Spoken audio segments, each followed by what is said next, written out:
And when you're grateful, you open up. And you open up and you sprout. And you blossom and you bloom. And then you spread fragrance. And the second principle, besides being grateful, it's to be compassionate. Karuna, there's a word in Sanskrit.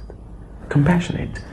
If you have no compassion in you, then we are of no use to the nature. Nature's only focus is to survive. If you look at how evolution has planned out, everything is based on survival. The emotions of fear as well is all so that you can be afraid and run away and protect yourself and survive. So when you do something for others, you are helping nature grow. And to expect that those will be compassionate to you, to whom you are compassionate, that's a mistake. Don't have that expectation. Everybody's got an individual karmic account. The person you are exercising compassion for may actually not even regard it, may not even respect it. But that's not good enough a reason to abandon it. Long time ago, I wrote a story about a scorpion and a saint. There was a saint, he was taking a dip in the river, and there was a scorpion there, was drowning, and it was trying to, save itself. So he, took his hands and lifted the scorpion. The scorpion stung, and he immediately let it go. And then he repeated the action, the scorpion stung again. He let it go again. And the third time, he very swiftly, he did that, and the scorpion was saved. A man was watching this saint. He went to that saint and said, well, I don't understand. I can understand you trying to save the scorpion, but one time was enough.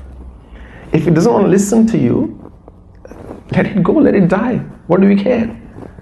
It stung you twice, and yet you third time saved it. Still. Doesn't make sense to me. It's okay to be compassionate, but you don't have to be foolish, the man said. And the saint said, well, think about this. This creature here, it's one of the lowest on the food chains. And I am at the highest end of the food chain. Such a lowly creature who's got no brains would not let go of his basic tendency in my presence. Should I, a saint, let go of my basic tendencies in the presence of a mere scorpion? When your circumstances, when those around you shape you, are able to shape you the way they want you to behave, they have won and you have lost. That means they're stronger than you. If you are stronger than them, then you would know how to stand your ground. And compassion is a matter of choice. Compassion is about forgiving the other person. But forgiveness doesn't mean that you accept what they do to you or what they have done to you. It's not reconciliation. It is that I am not going to hold anything in my heart against this person. And by by any stretch of imagination, I'm not suggesting you become a doormat and let anybody walk over you. I'm not saying that. But when you express compassion, it's a divine emotion. You are of use to the world then, to nature. Nature is then interested in you. It's interested in what you want. It's interested in making sure that you are taken care of. And it's easy to just say, move away. But that's the easy route. Compassion requires great strength. Anytime you're not able to exercise compassion, the only thing you really have to think about is, am I so weak that I can't even be compassionate? compassionate towards my siblings, towards my parents, towards my friends, towards the society, towards this world. It has a dopey, a calming effect on the mind. If there is only one virtue you could have, if there's only one virtue I would say, have this, it would be compassion. A life without compassion is as good as an animalistic life. Scriptures state there are 84 lakhs species, 8.4 million species on the planet. There are different forms of consciousness. Even within human beings, there are 8.4 million types of human beings. Some live like wolves, some live like lions. Some have the tendencies of a crow, some behave like scorpions, some are like cows, some are like bulls. So when you behave a certain way, you just have to ask yourself, what consciousness is prevalent in me right now? Am I behaving like a bull, or am I behaving like a human being? Not often, but a lot of the times I get these queries and people think there is some mantra they can chant, there is some meditation they can do, or there is some temple they can go to, or there is some guru they can have who will bless and suddenly they'll feel compassion, they'll feel calm. It's never going to happen that way. Never. I've never seen that happening, at least. It's entirely in your hands. It is a conscious choice. Neuroscientifically speaking, the same part in our brain is activated when we make somebody else happy as it does when we ourselves are happy. Brain makes absolutely no distinction between whether I'm making another person happy or I'm making myself happy. Everything that happens around you, everything that happens around us, it's very much our problem. When somebody's in trouble, it is our problem. And I'm reminded of a little story. There was a farmer once, and in his barn he had a cow, a goat, and he had a chicken, a hen, and he had his family, a wife and kids and stuff. Not in the barn though. So there was a mouse in that house. And the mouse was always going around nibbling on, everything it could get its hands on. And this, the farmer's wife was really bothered and bugged by this. And she said, I'm going to set a mouse trap so this mouse stops bothering us. So they set a mouse trap, and the mouse sees the trap. And the mouse is very anxious now. It's thinking, I'm going to get trapped in this thing. There is a piece of cheese that's hanging there, and I know I won't be able to resist it for long.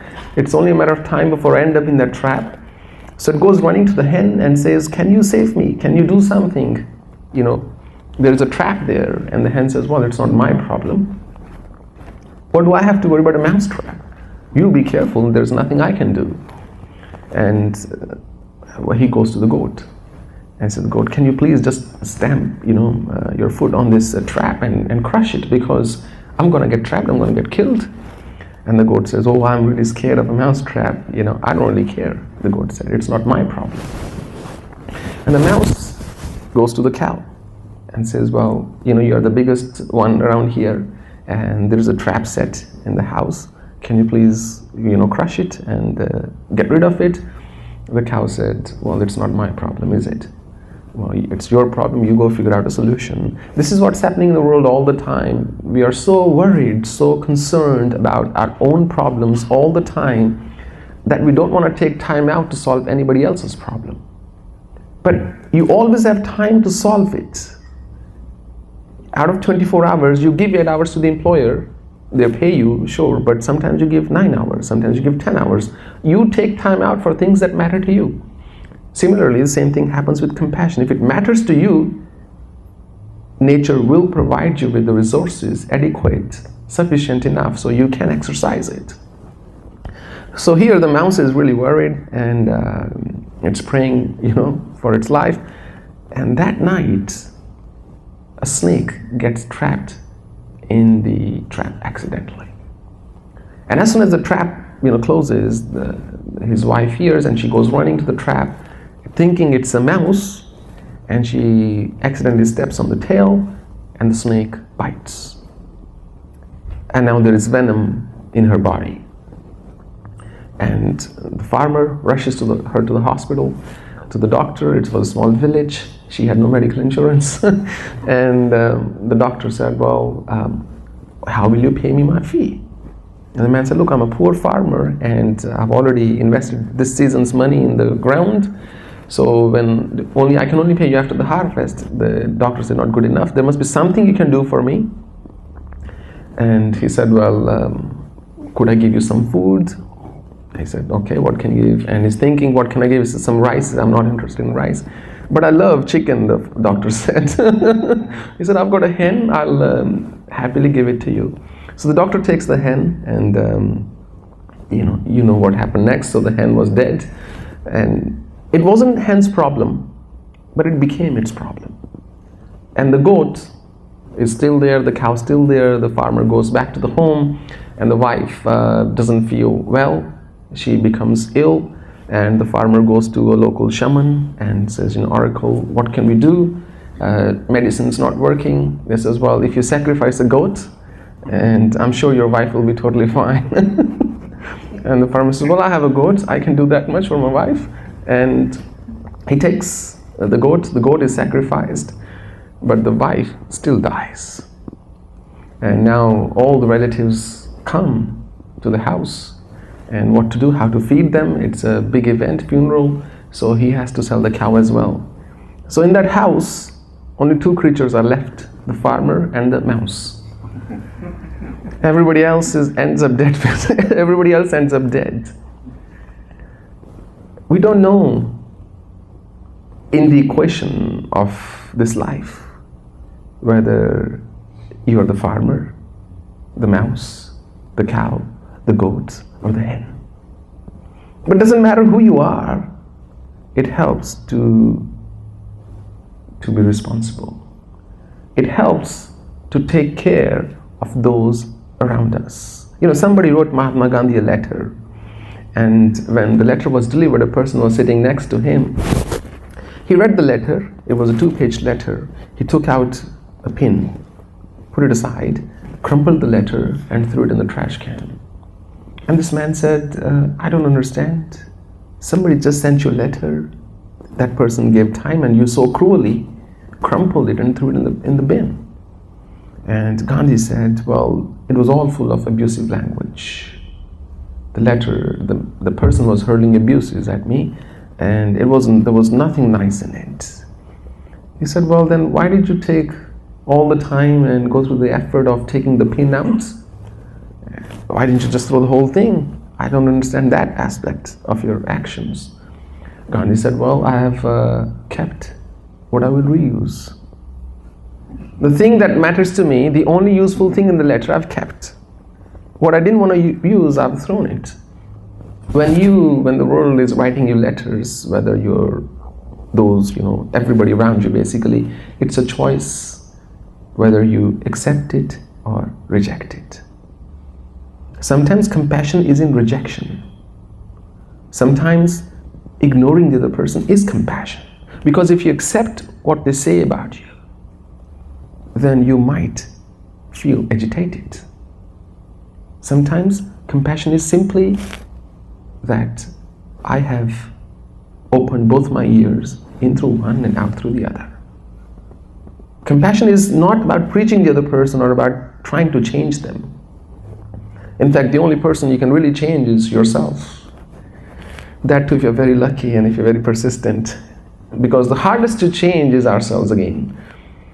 So a life of compassion is always going to be a meaningful life. If you have compassion, you may not have as much money, or you may. You may not have a lot of amenities, or you may. But you will have one thing, for sure. And that one thing is peace.